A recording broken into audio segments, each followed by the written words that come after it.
बाबू लालू प्रसाद यादव जी, आपके पुरखा जननायक कर्पूरी ठाकुर का विधानसभा में मूर्ति लगाने का काम किया श्री कृष्ण सिंह के बराबर। अगर बाबू लालू प्रसाद यादव जी का राजनीतिक क्षितिज पर उदय नहीं होता तो दाढ़ी बनाने वाला का बेटी उर्मिला ठाकुर आपके सामने भाषण नहीं दे रही है। अगर आदरणीय लालू प्रसाद यादव जी का सामाजिक न्याय नहीं होता तो बलदेव महतो नोनिया का बेटा उस विधान परिषद में नहीं था। अति पिछड़ा के भाइयों, बाबू लालू प्रसाद यादव जी आपको कहे कि जब तक मेरा जीन रहेगा मैं इन आतताइयों के आगे झुकने का काम नहीं करूंगा। नरेंद्र मोदी की मंशा ठीक नहीं है, इसलिए आपके संख्या को उसने ठंडे बस्ते में डालने का काम। आप याद करिए, 90 के पहले अपने ही दरवाजे पर खटिया मटिया पर बैठने का हिम्मत नहीं जुटाते थे। बाबू लालू प्रसाद यादव जी का जब राजपाट आया तो आप गरीब गुरुआ लोग, माइल कुचैल पहना हुआ लोग थाना पर जाकर के कुर्सी पर बैठ के बात करने लगा।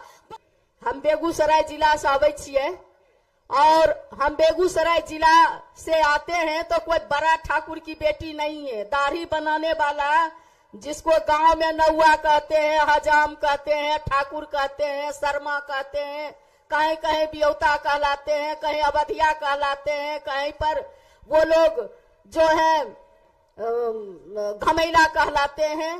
तो मैं दाढ़ी बनाने वाले हजाम की बेटी हूँ और अपने सारे हमारे जो नाई समाज के लोग हैं, जो समाज के हर जगह हर टोला में दिन में जरूर 2-4 बार घूमते हैं, मैं सारे अपने नाई समाज के भाइयों से कहना चाहती हूँ कि भाई देखिए, इधर उधर देखने की जरूरत नहीं है।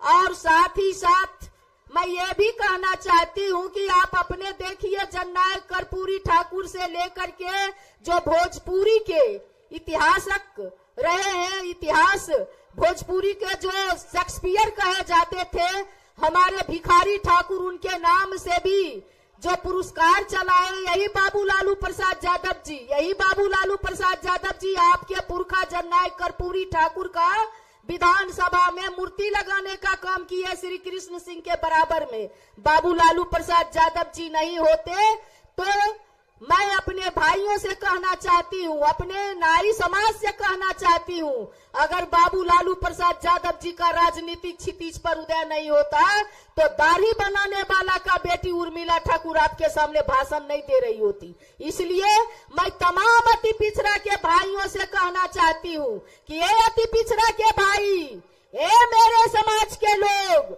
आप अति पिछड़ा के लोग, अगर लालू प्रसाद यादव जी का सामाजिक न्याय नहीं होता तो कानू का बेटा रामदेव साहू उस विधानसभा में नहीं जाते, विधान परिषद में नहीं जाते। अगर आदरणीय लालू प्रसाद यादव जी का सामाजिक न्याय नहीं होता तो बलदेव महतो नोनिया का बेटा उस विधान परिषद में नहीं जाते। लालू प्रसाद यादव का सामाजिक न्याय नहीं होता तो गरेरिया का बेटा रामकरण पाल वहां पर नहीं पहुंचते। बाबू लालू प्रसाद यादव जी का सामाजिक न्याय नहीं होता तो रविंदर तांती वहां नहीं पहुंचते। बाबू लालू प्रसाद यादव का सामाजिक न्याय नहीं होता तो भीम सिंह कहार का बेटा वहां पर नहीं पहुंच पाते। बाबू लालू प्रसाद यादव जी का सामाजिक न्याय नहीं होता तो विद्यासागर निषाद उस पार्लियामेंट में राज्यसभा नहीं जाते जो मल्लाह के बेटा थे। आदरणीय लालू प्रसाद यादव जी का सामाजिक न्याय नहीं होता तो धानु की बेटी कुमकुम राय राज्यसभा नहीं पहुंच पाती। बाबू लालू प्रसाद यादव जी का सामाजिक न्याय नहीं होता तो मोहन राम हलखोर का बेटा नहीं पहुंच पाता। इसलिए अति पिछड़ा के भाइयों, आप लोग को सजग होने की जरूरत है। कल तक आप वोट डालते थे सरकार बदलने के लिए, लेकिन आज आप वोट डालने जा रहे हैं अपने आप को बचाने के लिए, अपने बाल बच्चों की भविष्य के लिए वोट डालेंगे। क्योंकि जिस संविधान को बाबा भीमराव अंबेडकर ने आपके सामने अधिकार दिए वोट डालने का, कि रानी का वोट का भी उतना ही कीमत होगा और मेहत रानी के वोट का भी उतना ही कीमत होगा, लेकिन आज इस कीमत को खत्म करने जा रहा है। अगर दोबारा आ गया नरेंद्र मोदी, इसके सांसद बोलते हैं 400 पार, जनता वोट दिया नहीं 400 पार हो रहा है। और इतना ही नहीं कि हम संविधान बदलने के लिए चुनाव लड़ रहे हैं, अगर ये आ गया तो आपका वोट डालने का अधिकार खत्म हो जाएगा। बाबा भीमराव का संविधान खत्म हो जाएगा।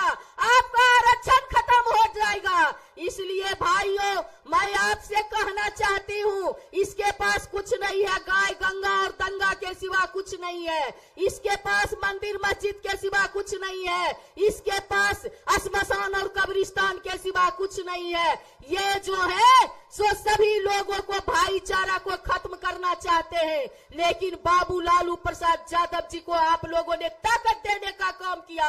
अति पिछड़ा के भाइयों, बाबू लालू प्रसाद यादव जी आपको कहे कि जब तक मेरा जीन रहेगा मैं इन आतताइयों के आगे झुकने का काम नहीं करेंगे। इसलिए आप लोगों को बाबू लालू प्रसाद यादव जी के उस हाथ को मजबूत करना है जिसके लिए वो कितने बार जेल जाते हैं। इनके पीछे ईडी सीबीआई इनकम टैक्स लगाता है, फिर भी आपका नेता उससे समझौता करने के लिए तैयार नहीं होते हैं, घुटना नहीं टेकते हैं। और उससे भी बढ़ करके आपका जो तेजस्वी प्रसाद यादव है, युवा नेता आपको भगवान ने दिए हैं। गरीब गुरुओं की आवाज को जो आदरणीय बाबू लालू प्रसाद यादव ने जो मानसिक आजादी दी, उस आवाज को आगे ले जाने के लिए आपके पास युवा नेता तेजस्वी यादव है, जिन्होंने इस सरकार को आईना दिखाने का काम किए, जातिगत गणना करके बताने का काम किए, किसकी जिसकी जितनी आबादी उसकी उतनी भागीदारी मिलेगी। जननायक कर्पूरी ठाकुर ने अति पिछड़ा के भाइयों आपको 12% आरक्षण दिए, बाबू लालू प्रसाद यादव जी और इस राज की राजमाता बिहार की पहली महिला मुख्यमंत्री आदरणीय राबड़ी देवी जी ने आपको 18% आरक्षण दिए। बाबू लालू प्रसाद यादव जी इतना ही नहीं किए, बाबू लालू प्रसाद यादव कहे कि जो आरक्षण से आएगा आरक्षण कोटा में जाएगा, और जो लोग मेधा सूची से आएगा मेधा सूची में जाएगा। उससे भी बढ़ करके बाबू तेजस्वी प्रसाद यादव ने आपके आरक्षण को 25% आरक्षण देने का काम किए, पूरे आरक्षण को मिला करके 75% करने का काम किए। और उन्होंने कहे कि हमारी जो आरक्षण है 75% नरेंद्र मोदी जी उसको नवी अनुसूची में आप शामिल कर दीजिए, लेकिन उसकी मंशा ठीक नहीं है। वो आरक्षण क्या आपके संविधान को ही बदलना चाहते हैं। इसलिए अति पिछड़ा के भाइयों, इधर उधर जो है देखने की जरूरत नहीं है। आज जो आपके सामने कैंडिडेट है अर्चना रविदास जी, वो सिर्फ कैंडिडेट नहीं है, वो आपके जमुई की बेटी है, आपकी इज्जत है, आपका अरमान है, आपका स्वाभिमान है। लोगों को अपने बेटी के इज्जत आबरू के से ज्यादा कोई प्यारा नहीं होता है। इसलिए एक वोट, एक भी वोट उस प्रवासी को देते हैं, उस बाहरी को देते हैं, तो अपने घर से आप बेईमानी करते हैं।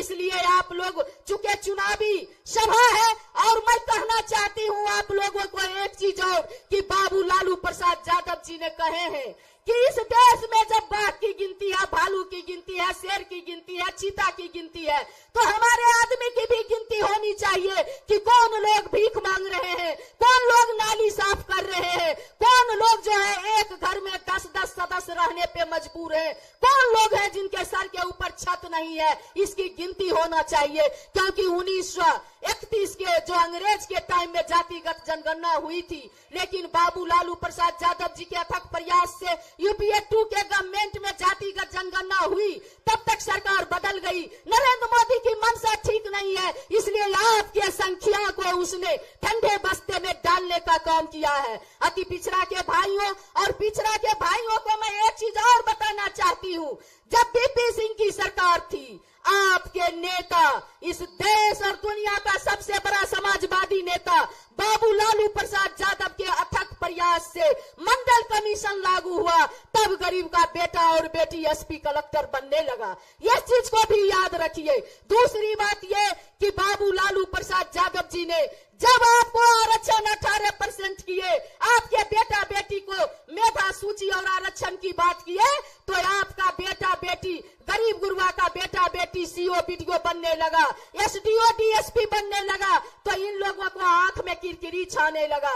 आप याद करिए, 90 के पहले अपने ही दरवाजे पर खटिया मटिया पर बैठने का हिम्मत नहीं जुटाते थे। बाबू लालू प्रसाद यादव जी का जब राजपाट आया, तो आप गरीब गुरुआ लोग, माइल कुचैल पहना हुआ लोग, थाना पर जाकर के कुर्सी पर बैठ के बात करने लगा, ब्लॉक में जाकर के सीओ और बीडीओ के सामने बात करने लगा, अनुमंडल में जाकर के एसडीओ और डीएसपी के सामने बात करने लगा। गरीब गुरुआ लोग, माइल कुचैल पहना हुआ लोग, जिला में जाके कलेक्टर और एसपी के सामने कुर्सी पर बैठ करके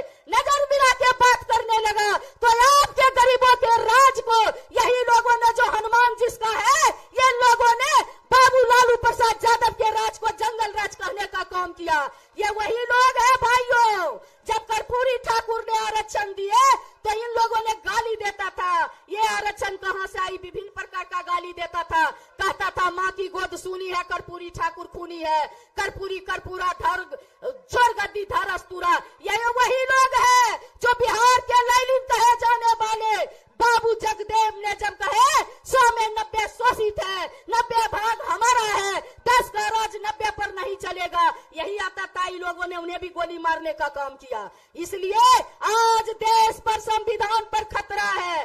कोई कहता है, मैं कहना चाहती हूँ आप लोगों से कि भारत के किसी मंदिर को तोड़ा जाए, ये रहमान नहीं कहता, और भारत के किसी मस्जिद को तोड़ा जाए, ये श्री राम नहीं कहता, क्योंकि रोटी की कोई जात नहीं होती है, पानी का कोई धर्म नहीं होता है, और जहां इंसानियत जिंदा होती है वहां मजहब की कोई बात नहीं होती है। कोई कहता है हिंदू खतरे में है, कोई कहता है मुसलमान खतरे में है, लेकिन उर्मिला ठाकुर कहती है न तो हिंदू खतरे में है भाइयों, न तो मुसलमान खतरे में है। जब से नरेंद्र मोदी आया है पूरा हिंदुस्तान खतरे में है, देश का संविधान खतरे में है। इसलिए जननायक कर्पूरी ठाकुर कहते थे, अभी वक्त है, जननायक कर्पूरी ठाकुर कहते थे, उठ जाग मुसाफिर भोर हुआ, अब रैन कहा जो सोबत है, जो सोबत है सो खोबत है, जो जागत है सो पावत है। इसी के साथ अर्चना रविदास को जमुई से 1 नंबर पर है, जिताने का काम करेंगे, और सरवन कुशवाहा जी को जो 3 नंबर पर है नवादा में, उनको जिताने का काम करेंगे, और अपने नेता तेजस्वी यादव जी के हाथों को मजबूत करेंगे। 24 में नरेंद्र मोदी को उखाड़ फेंकेंगे, और 25 में तेजस्वी जी को मुख्यमंत्री बनाने का काम करेंगे। इसी अपील के साथ जय हिंद जय भारत।